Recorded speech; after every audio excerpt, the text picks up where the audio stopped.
Hello Tiger fans, I'm Joseph Hastings, and this is going to be our film breakdown of 2022 wide receiver Adam Randall. On Friday, we were in attendance for Randall's home game versus Hartsville, which featured yet another strong performance by the Clemson commit. Before we dive in, we'd appreciate it if you hit that like button, click subscribe, and turn on notifications. Randall showed off nearly every aspect of his skill set last week, including his cutback routes. Randall did an excellent job of selling go routes, breaking back to the ball, and giving his quarterback enough room for the throw. At 6'2", 200 plus pounds, Randall's large catch radius also gives his QB plenty of room for error, and defenders had a hard time covering him in open space. Although he didn't catch a deep pass in the game, Randall put himself in a position to make a big play multiple times.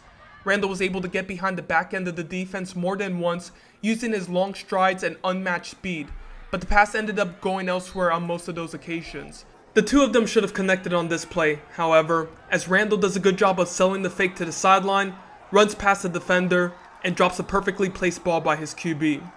What I liked about this though is Randall's response. Later on, he takes a direct snap at QB, runs past several defenders, and scores a TD from about 20 yards out. You'll notice that Randall shakes his head at the end of the play as he still remembered that drop TD. Randall had a few more running plays in the game, including this one where he made a couple of nice cuts to get to the end zone. Unfortunately, the play was called back due to a penalty, but it was a strong effort nonetheless.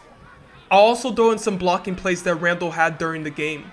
Clemson's inability to block well on the outside, especially with their wideouts, has been a talking point all season.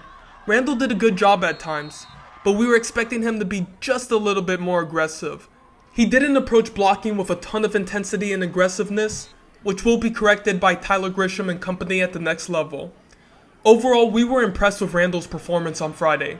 As the number one option for Myrtle Beach, he drew the attention of double teams throughout the entire game, but was still productive.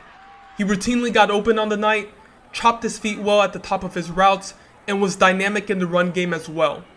Clemson will definitely be adding a strong and reliable pass catcher come January.